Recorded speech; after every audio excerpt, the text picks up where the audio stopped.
우리 할렐루야 샬롬 하고 우리 김종국 그 집사님 쪽부터 우리 인사할까요? 할렐루야 샬롬 샬롬 샬롬 샬롬 샬롬 샬롬 샬롬. 할렐루야. 하나님 사랑합니다. 여러분 주 안에서 사랑합니다.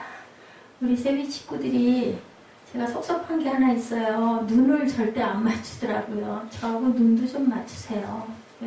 가장 가깝고 밀접해야 될 곳이 바로 교회 공동체인데 왜 그런가 제가 뭔가 많이 부족하구나 하는 생각을 합니다. 할렐루야 샬롬 할 때만이라도 우리 한데 같이 있어도 얼굴 보기가 참 힘들죠. 바쁘다 보면 비껴가게 되고 또 인사도 그죠? 먼 사람들보다 더 잘 안 하게 되기도 해요. 그런데 교회에서 주일날 한 번, 식사도 주일날 점심 한 번이잖아요. 그러면 함께 모여 밥 먹는 시간 서로 담소도 나누고 얼굴 보고 또 반갑게 웃기도 하고 그랬으면 좋겠다라는 소망이 듭니다. 서로 얼굴 볼 수 있을 때 언제일지 그것은 하나님만 아시죠? 우리 정한 때가 언제일지 그런 마음이 드니까 우리 할렐루야 샬롬 할 때만이라도 인사하면서 눈을 좀 함께 맞추고 웃었으면 좋겠다는 생각이 들어요. 그냥 의식적으로 하시지 말고 씨 뿌리는 사람들 계속 우리 새벽 예배 때도 그죠? 심은 대로 거두리라 였는데 오늘도 또 이렇습니다. 아까 보셨죠? 잠깐 밀레에 씨 뿌리는 사람들 또 고호에 씨 뿌리는 사람들도 있더라고요. 고호거는 태양이 확 뜨여있는 아주 희망찬 모습이고 밀레에 씨 뿌리는 사람들은 조금 왠지 좀 칙칙한 좀 아주 그 노동의 그 고통스러운 모습을 나타내고 있는데 이 시대 전까지는 귀족들, 특별한 사람들, 성공한 사람들, 특정 계급 사람들에 대한 그림들을 많이 그렸는데 이때부터 서민층들의 그림이 많이 그려지게 되고 나라에서 후원들을 많이 하게 됐다라는 그런 이야기들이 제가 좀 공부를 했어요. 밀레에 씨 뿌리는 사람은 어떤 모습일까 싶어서 프랑스의 자연주의 화가죠. 밀레가 1814년에 나서 75년에 돌아갔더라고요. 보니까 그러면 63, 4세까지 사신 것 같습니다. 그 그림 가운데 그 그림 저희들도 함께 봤죠. 아마 새벽 아닐까 싶어요. 씨를 뿌리는 모습. 신비로운 하늘 아래에 투박한 모자를 눌렀었죠.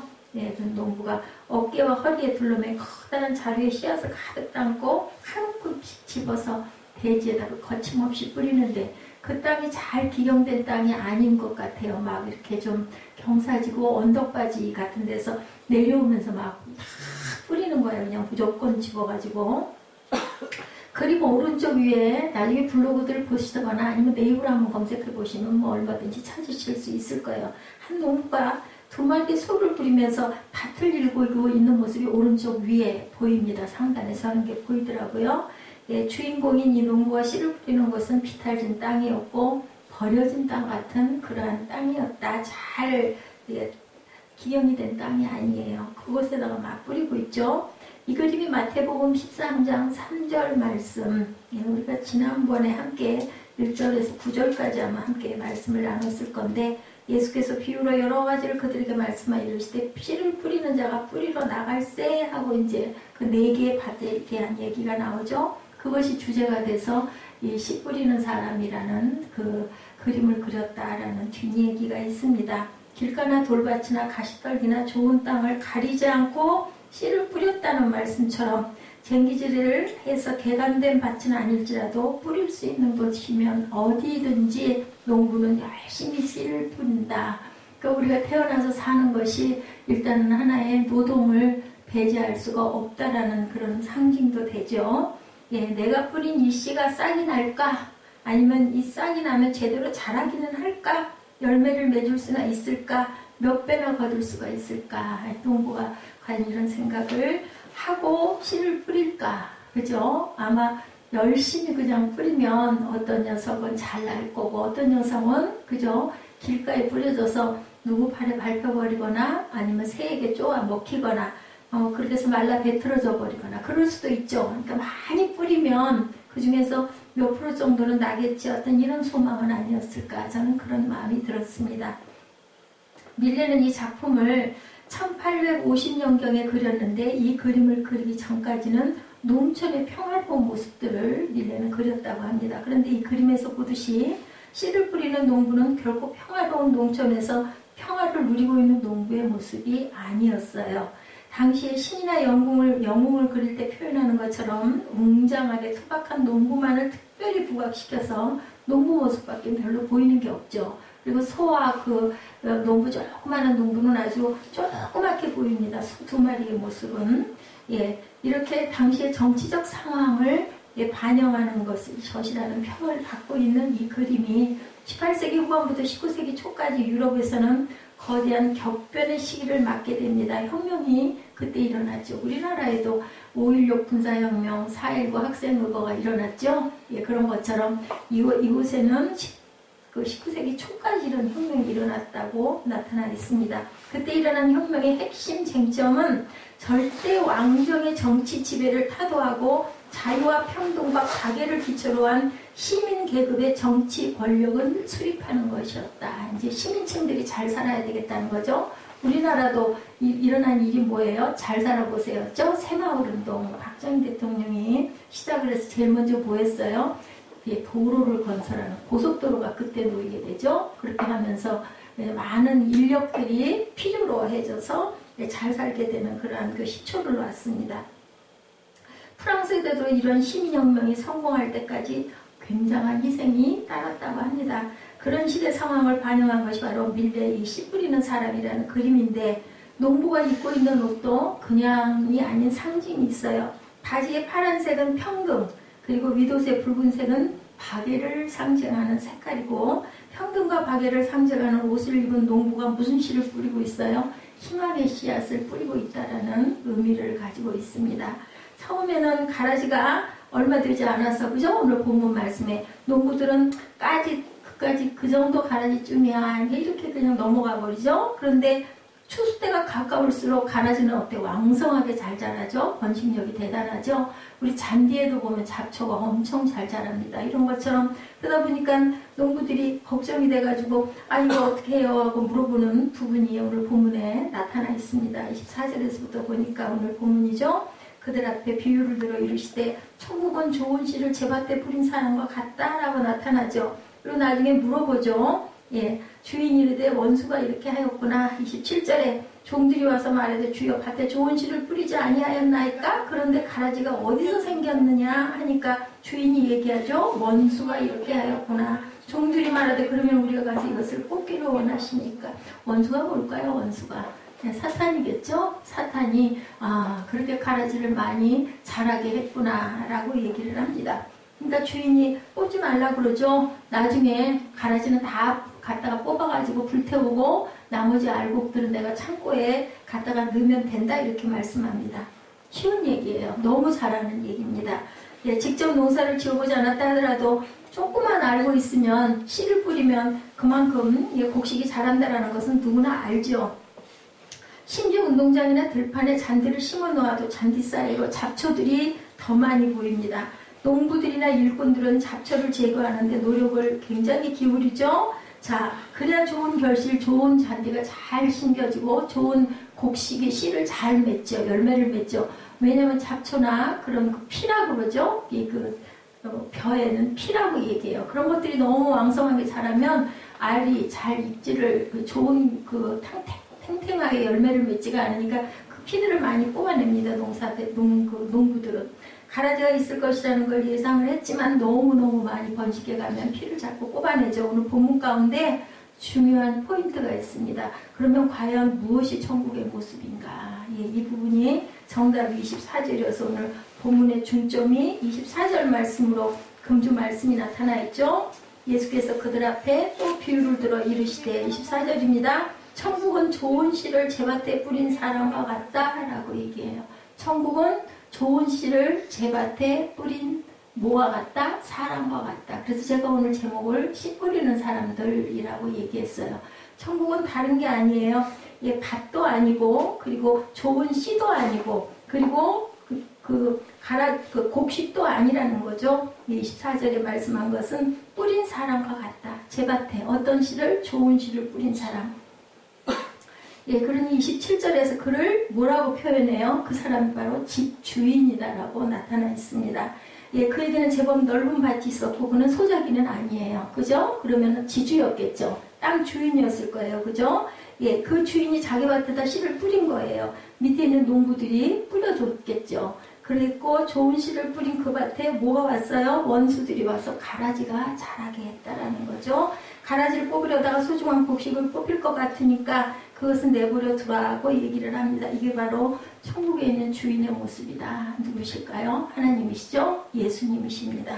오늘 본문에 강조하는 것은 두 가지. 첫째는 심판의 때가 반드시 있다. 가라지를 뽑아서 갖다 불태워버리고 그 다음에 곡식은 창고에 거둔다. 곡식이 창고에 들어가기 위해서는 어떻게 해야 할까요? 햇빛도 잘 받고 아까 우리 그 세빈예배에 얘기한 것처럼 우리가 열심히 갖다 뿌리고 좋은 땅을 골라서 뿌린다 할지라도 나머지 거두게 하시는 분은 누구시라고요? 하나님이시죠? 좋은 공기도 있어야 되고 햇볕도 있어야 되고 비도 와야 되고 그리고 우리가 열심히 거두고 나중에 또 어떻게 해야 된다고 그랬어요? 그 거둔 것을 잘 나눌 줄 알아야 된다. 그리고 기다릴 줄 알아야 된다. 아까 그 퀴즈 문제가 나왔었습니다. 우리 예지가 아주 잘 맞췄었어요. 이 주인이 바로 천국의 모습이다. 오늘 본문에서 강조하는 두 가지는 곡식과 가라지가 반드시 구분이 된다. 그 부분에 가르침이 있는데요. 오늘 내 밭에 씨를 뿌려야 한다면 그 밭에 가라지가 날지라도 우리는 열심히 좋은 씨를 뿌려야 된다. 가라지 날 거 두려워가지고 좋은 씨를 안 뿌릴 수는 없는 거죠. 자, 그때를 놓쳐버리면 추수를 할 수 없기 때문에 때에 우리는 꼭 좋은 씨를 뿌려야 된다. 언제나 그때를 놓치지 않는 농부가 돼야 된다는 얘기입니다. 오늘 뿌려야 할 씨를 내일로 미루는 농부는 영원히 추수할 기회를 놓쳐버린다. 추수의 기쁨도 또한 누리지 못한다. 아까 그 학생, 고등학생 얘기 의미가 깊습니다. 오늘 말씀하고 다 그 어떤 대비가 돼서 제가 찾은 부분인데요. 그 학생이 열심히 직장생활하다 보니까 까먹었어요. 일 딱 잊어버렸어요. 내가 열심히 이렇게 벌어갖고 돈 모았으니까 막 저축을 열심히 하다가 어느 날 어깨가 축 처지고 고개 숙이고 가는 자기 또래, 옛날에 자기 어려웠을 때 그 또래 학생을 보는 순간 깜짝 놀랐다고 하죠. 예, 이 청년은 그래도 마음 안에 그죠? 하나님이 주신 귀한 양심이 자라고 있었던 것 같아요. 그래서 좀 늦은 감이 있지만 학교로 쫓아가가지고 그 등록금도 못 내고 급식비도 못 낸 그런 아이들의 것들을 다 해주고 자기 저축은 다 없어졌지만 아까 예지가 뭐라 그랬어요? 판다고 그랬나요? 장사한다고 그랬나요? 그렇지만 이 학생은 있는 걸 다 이 청년은 퍼주고 그리고는 너무 기뻤다. 그런데 여러분도 한번 생각해 보십시오 하는 의미로 요즘은 정말 좋은 시대인 것 같아요. 자기의 얘기들을 이렇게 잔잔하게 올리면 언제든지 원하면 유튜브에서 다 나오잖아요. 그리고 거기에 또 감동을 받기도 하고 그거 무시 못하겠더라고요. 저는 그걸 고르면서 여러 가지를 여러 방향으로 보면서 혼자 많이 울기도 많이 울고 깨닫기도 많이 깨닫고 감동도 많이 받습니다. 그리고 이 말씀을 우리 함께 좀 같이 나누면 좋겠다 하는 것들을 이렇게 모았다가 보내죠. 11시 예배 또 9시 예배 이렇게 해서 보내서 함께 감상을 합니다. 이거 감상할 때는 미리 보지 마시고 그냥 그걸 쭉 따라 보시면서 아까 그 내용을 풀지 못해가지고 저는 그걸 보면서 막 조마조마했었거든요. 끝에 도대체 어떻게 될까 그랬더니 정말 귀한 선물을 주고 갔어요. 자기가 그 사랑했던 그 청년에게 자긴 죽지만 이제는 아마 다르게 잘 살 것 같아요. 그런 귀한 선물을 주고 가는 씨 뿌리는 사람이 바로 이 그 돌아간 자매가 아닐까 하는 생각을 저는 해봤습니다. 씨를 뿌리는 사람이 천국을 사는 사람들이다. 우리는 때를 놓치지 말고 어떻게 해요? 때를 얻든지 못 얻든지 열심히 씨를 뿌려야 된다. 뭘 가지고? 희망을 가지고 소망의 씨를 우리 예자 그 사무엘하고 그래서 집사님이 함께 그 복음성가대에 나간다고 열심히 연습을 무적게 해서 되겠어. 얼마나 많은 교회들이 올 건데 글쎄요 한 1000교회 이상 아마 신청하지 않을까 싶습니다. 말이나 돼? 글쎄요 그럴 수도 있지만 하나님께서는 그 사람들의 마음 중심을 보시니까 정말 아닌 사람들 붙들어다가 제자 삼으셨잖아요. 그리고 가장 약한 곳에 가서 같이 계시기를 즐거워하셨던 하나님께서 약한 자를 들어서 강국을 이루는 축복이 있으실 줄 믿습니다 합니다. 저는 뭐 꼭 거기서 무슨 상을 받고 입상을 하고 뭐 예선에 다 통과가 되고 그게 중요한 게 아니라 좋죠. 그러면 좋겠지만 이 어떤 귀한 계기가 돼서 사무엘의 마음속에 어떤 소망이 심겨진다든지 뭔가가 전환이 된다든지 그 컴퓨터 암호를 풀면서 청년이 바뀌듯이 어떤 그런 귀한 역사가 일어난다. 얼마나 감사할까라는 소망을 가지고 기도해 봅니다. 그래도 예, 아이들의 자취처럼 귀하게 바로 눈에 보이는 자취가 없는 것 같아요. 유치원 다니고 꼬마였던 아이들이 벌써 중학교 3학년이 되고 2학년이 되고 1, 2년 지나가면 이제 고등학생들 돼가지고 뭐 대학을 가니 못 가니 아마 그 더 큰 의자 같은 모습들이 되는 거 우리들은 자꾸 쇠퇴해져 가지만 아이들이 자라는 거 보면 정말 뿌듯하고 기쁘니 그것도 씨앗의 뿌림인 줄로 믿습니다. 그래서 함께 이 말씀에 그 의미를 좀 귀하게 나눠봐야 될 이거 사순절 말씀이에요. 요즘에 그래서 제가 마태복음을 계속 가고 있습니다. 새벽 예배에도 씨를 뿌리는 사람이 천국을 사는 사람이라는 거. 어떤 씨, 소망의 씨, 희망의 씨앗을 대단한 거 아니거든요. 작은 것이라도 우리가 뭐 시작은 늘상 미약하게 시작하죠. 근데 예수님이 말씀하시죠. 내 나중은 창대하리라고 말씀합니다. 시작은 미약했지만 내 나중은 창대하리라. 에이 뭐 되겠어? 하고 그냥 마음을 돌이켜버리고 말아버리면 결국은 무슨 삶을 산다 그래? 노인의 삶을 산다. 우리가 소망이 없는 사람들은 노인이고 아무리 나이가 30살이어도 그게 아니라 60이 되고 70이 되더라도 뭔가를 자꾸 진취적으로 앞서서 나아가는 행해 나아가는 사람들 누구를 뭘 묻고 가야 할까요? 하나님께 여쭤봐야 되겠죠? 하나님의 뜻대로 우리가 행하고 나아가는 사람들은 나이와 상관없이 천년의 삶을 사는 것이라는 것을 믿습니다. 자, 가정에서는 아버지는 아버지로 아버지의 역할을 최선을 다하고 어머니는 어머니로서의 역할을 다하고 그런 사람들이 바로 천국의 씨를 뿌리는 사람들이다. 직장도 마찬가지죠. 사업을 하시는 분들도 마찬가지입니다. 어느 곳도 쉬운 곳은 없습니다. 우리 생각에는 저 사람은 너무너무 편하게 돈도 잘 벌어 하지만 또 안에 들어가 보면 어때요? 또 그 안에 안사정은 또 우리가 모르는 거예요. 외부에서 밖에서 볼 때는 너무 좋아 보이고 너무 편해 보이지만 그 사람은 또 그 사람들의 어려움과 애로가 있다라는 거. 그래서 자기 자신 그 자리에서 최선의 씨앗을 뿌리시는 저와 여러분 되시기 바랍니다. 그것이 바로 씨를 뿌리는 것이고 그런 씨를 뿌리는 사람을 통해서 거기에 뭐가 만들어진다? 천국이 만들어진다. 학생은 뭐예요? 공부하는 일에 최선을 다해야 된다. 우리에게 찾아오는 유혹 가운데 하나는 씨 뿌리려는 것을 뭐하는 사람들? 미루는 사람들이다. 오늘 일은 그래서 오늘 해야 된다는 거죠. 예, 중요한 말씀입니다. 오늘은 내가 좀 편히 쉬고 내일 하면 되지. 그 사탄이 그랬다고 그러죠. 예, 어떤 것을 해도 믿는 사람들은 더 열정이 일어나서 옥에 가둬도 안 되고 그죠? 어떤 사슬에 매놔도 안 되고 오히려 더 그냥 열심히 기도들 하니까 안 되는데 무슨 사탄이 뭐를 하자고 그래요? 가서 나태하게 만들어서 오늘은 좀 더 쉬자, 좀 더 자자, 내일 하면 되지 않아? 이런 마음을 심자라는 제가 그 예화를 한번 본 것 같습니다. 적당하게 태업하고 살고 내일부터 열심히 하는데 이건 바로 사탄의 속셈이다. 자, 순수한 우리말에 여러분들 내일이라는 단어가 없어요. 내일은 뭐예요? 한문이에요. 한문. 모레도 있고 글피도 있고 어제도 있고 오늘도 있습니다. 우리말이. 근데 내일은 아시죠? 여러분들 한문자예요. 우리말에는 내일이라는 말이 없다라는 거. 자, 미래를 가리키는 말들은 다 있는데 모레도 있고 글피도 있는데 그것은 먼 훗날 얘기죠. 근데 내일이라는 건 없다. 자, 우리말에는 없는데 오늘 해야 할 일을 내일로 미루지 말라는 뜻은 아닐까? 저는 이렇게 생각을 해봅니다. 우리는 때로 내일이 없는 것처럼 최선을 다해서 오늘을 살아야 되는 경우가 있는데 글쎄요, 나이가 들어가다 보니까 정말 저 같은 경우에는 그렇습니다.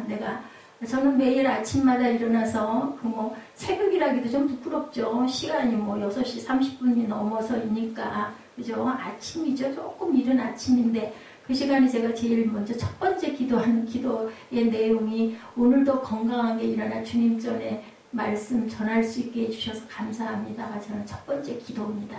누구나 다 내일 아침에 잘 일어나겠지. 근데 그거는 우리의 생각인 것이고 우리가 내일 일어날 수 있을지 없을지는 아무도 모릅니다. 누구만 아세요? 하나님만 아시는 신비예요. 그건 우리의 소관이 아닙니다. 제가 좀 몸에 불편한 부분이 있다 보니까 요즘에 조금 힘든 부분이 많다 보니까 아침에 눈 떠서 오늘도 깜짝 놀랐어요. 거김없이 5시 20분. 요즘에는 잠을 자면 한 2-3시간을 정말 완전히 꼼빡 자는 것 같이 잡니다. 중간에 잘 안 깨고. 그냥 너무너무 놀란 거죠. 그래서 생각해 보니까, 시계를 보니까, 늦지는 않았구나. 예, 그런 생각이 들 정도로 하나님께서는 탁 일어날 때 깨워주시는 하나님 얼마나 감사한지 모릅니다.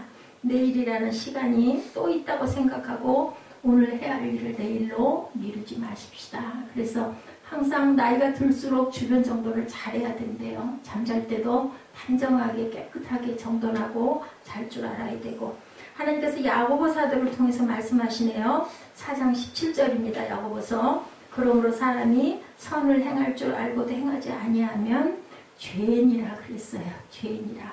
행할 걸 알았으면 행해야 된다. 사무엘 말처럼 말로만 하지 말고 행하게 하옵소서. 그것도 하나님께 부탁드려야 되겠죠. 자, 선을 행할 줄 알고도 라는 말은 선을 행할 수 있는 기회가 주어졌음에도 라는 뜻입니다. 예, 오늘 지금이라는 때에 선을 행할 기회가 주어졌는데 내일 해도 되잖아. 이 마음이 온전한 마음이 아니라는 거죠. 내일로 미룰 수 없는, 미뤄서는 안 되는 일이 분명히 있죠. 선을 행하는 것이 바로 그 중에 하나다. 선의 씨앗을 뿌리는 것은 내일로 미룰 수 없는 것이고, 오늘 기회가 주어졌을 때 해야 하는 것이고, 내일은 어쩌면 영원히 오지 않는 미지수의 날일 수도 있다는 것을 생각하시는 저와 여러분 되시기 바랍니다. 예, 아까 보셨죠? 잠깐 화면이나 정확하게 잘 감동스럽게 보여지지는 않았지만 블로그에다 올려놓은 내용입니다. 경남 진주에 사는 평범한 부부 이야기예요. 2016년에 책이 출간이 됐더라고요. 그들의 삶이 결코 평범하지 않았던 것은 결혼한 지 2달 만에 청천벽력을 맞죠. 예, 바로 척추암에 걸렸다라는 거예요. 제가 이 뒤 척추가 안 좋다 보니까 이게 눈길이 가더라고요. 근데 정말 그 이쁜 나이잖아요. 둘이 결혼을 했는데, 청년 자매가 결혼을 했는데 2달 만에 어떻게 하다 진단을 받았는데 척추암에 걸렸어요. 그들의 모든 삶이 한꺼번에 허물어져 버리고 말았다고 합니다. 병에 갇혀서 하루하루 무기력하게 보내고 희망도 목적도 없이 지나게 되는데, 그들이 아마 소원이 그거였던가 봐. 이 다음에 돈 많이 벌면 우리 세계 일주하자 아마 그랬던 것 같아요. 그래서 그들이 치료 대신에 세계 여행을 떠나기로 결심을 했다고 해요. 참 대단한 사람들이죠. 어떻게 보면 무모하기도 할 거예요. 근데 그들은 작고 낮은 일상 속에서 숨어있는 행복을 찾아내고, 돈이 많아서 간 게 아니라 가다가 돈이 떨어지면 아르바이트를 했다고 합니다. 그래도 아마 기본이 되는 사람들이니까 어디든 가서 아르바이트를 해도 그래도 언어가 조금 되지 않았겠어요? 그렇게 해서 아르바이트를 하면서 여행을 했는데 7개월 만에 끝이 났다. 왜냐하면 6개월째 부인이 변이 악화되어서 더 이상은 갈 수가 없었고, 중간중간에도 고비가 있었는데 남편이 그만하고 돌아가자 할 때마다 아내가 안 된다고 계속 만류를 해서 블로그를 보면 내용이 좀 나와 있어요. 그래가지고 그 6개월까지도 그렇게 끌고 왔나 봐요. 아플 때 너무 아파하니까 남편은 안타까우니까 돌아가자 그러고, 아내는 항상 얘기가 마지막일지도 모르는데 이렇게 얘기를 해서 견디고 견딘 것이 만 6개월 동안 여행을 하다 7개월째 접었다고 합니다. 그런데 그들이 치료되지도 않았어요. 병도 그대로 있고 그렇게 해서 무슨 기적이 일어났으면 참 좋을 텐데, 내외가 담담한 내용으로 수필을 둘이 쓴 내용이 나타나 있습니다. 그 책이 정도선, 박진희 씨 부부가 쓴 오늘이 마지막은 아닐 거야. 이분들은 얼마나 내일에 대한 두려움이 있었을까. 저 같은 사람도 그 생각을 하는데 이분들은 더군다나 암이 걸려 있는데 오죽이나 했겠어요? 통증이 자꾸 오고 있는데. 그래서 그 책에 그들은 이렇게 말했어요. 내일 더 사랑할 거야 라는 말은 성립되지 않는다. 늘 찾아오기에 가장 쉽고 만만하게 생각되는 내일, 그러나 모두에게 늘 있는 것은 아니다. 이렇게 설명되어지고 있습니다. 내일이 아닌 오늘을 더 사랑해야 된다. 지금 이 순간 세상을 바라봐야 하고 더 열심히 살아야 된다. 그래서 우리는 여행을 하고 있다. 그러니까 그들의 그 생활상이죠. 잔잔한 생활상들을 아마 어느 지역의 부분도 소개를 했을 것이고 사진도 조금 실었을 것이고 이러면서 그 실제 있었던 일들을 수필체로 담담하게 써내려갔다고 합니다. 그렇죠. 우리에게는 내일이 있으라고 늘 당연히 있을 거라고 생각하지만 그 내일은 우리가 만들어내는 것이 아니라 오늘은 어찌 보면은 하나님이 우리에게 주신 기회를 잘 사용해서 우리가 만드는 작품일 수도 있지만 내일은 하나님의 몫입니다. 하나님께서 주시면 우리가 감사하게 선물로 하루를 살 수 있고, 그렇지 않으면 오늘이 마지막일 수도 있지요. 자, 오늘을 열심히 살지 않는 사람에게는 반드시 내일이 오리라는 보장이 없다라는 것. 내일이 온다 하더라도 그 내일이 우리가 기대하는 그런 내일이 아닐 수도 있다는 것. 여러분들 몸이 불편해 보신 적 있으세요? 예, 먹은 거 당연히 잘 내려가서 소화해서 화장실 가는 게 일상 기본이잖아요. 근데 그 음식이 거꾸로 올라온다고 생각을 해보세요. 엄청 고통스럽습니다. 엎드릴 수도 없고 움직일 수도 없고 가만히 누워있어야 그나마 조금 안정이 돼요. 조금만 일어나서 움직이면 아주 몸 안에 온 식도에서부터 시작해서 장기 속까지 매운물이 막 출렁거리고 돌아다닌다고 생각을 해서 얼마나 고통스러울까.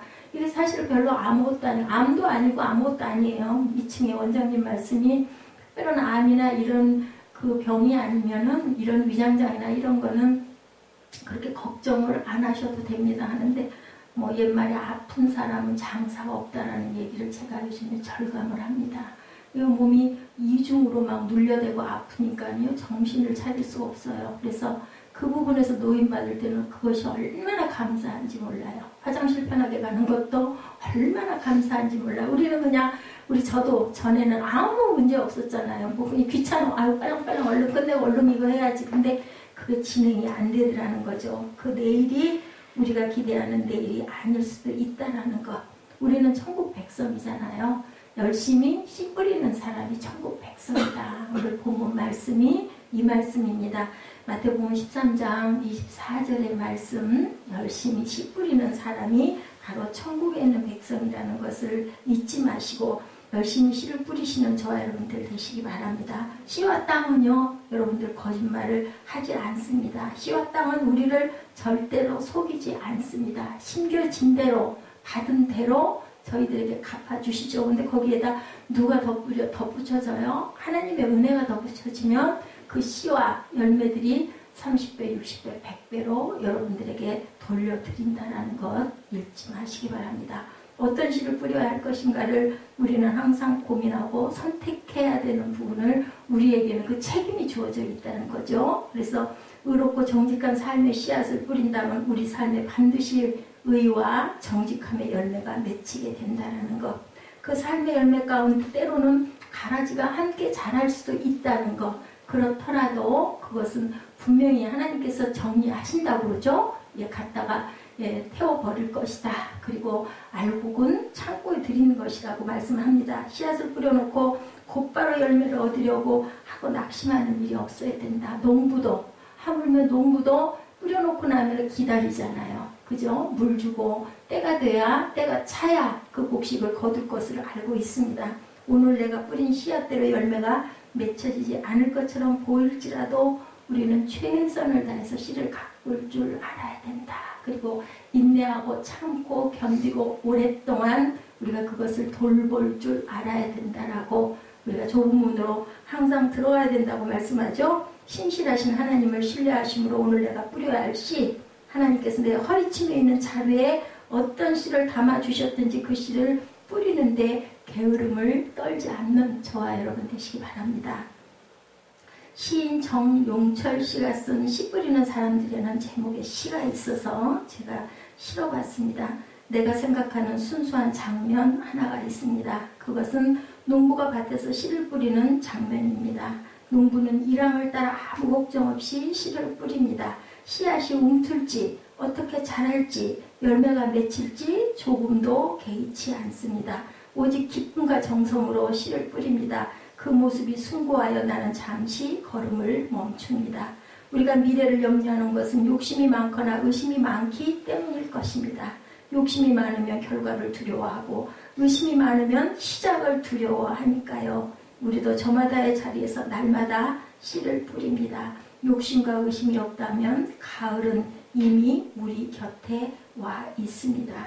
행복이란 봄의 씨앗을 뿌리면서 이미 가을을 누리는 것입니다. 씨앗 안에 있는 열매를 조금도 의심하지 않는 것입니다. 신정용철 씨가 쓴 시 내용입니다. 씨를 뿌리면서 의심도 하지 말고 두려워하지도 말고 하나님 말씀이 그 말씀이죠. 낙심하지 말고 포기하지 말고 끝까지 참고 기다리면 내가 너에게 귀한 은혜를 주시겠다고 말씀하시죠. 욕심을 부리지도 말고, 그죠? 그리고 게으르지도 말고 오늘 주어진 삶에 내가 뿌려야 할 씨가 무엇인지를 발견하고 열심히 뿌리는 삶을 살아내시는 저와 여러분들 되시기 바랍니다.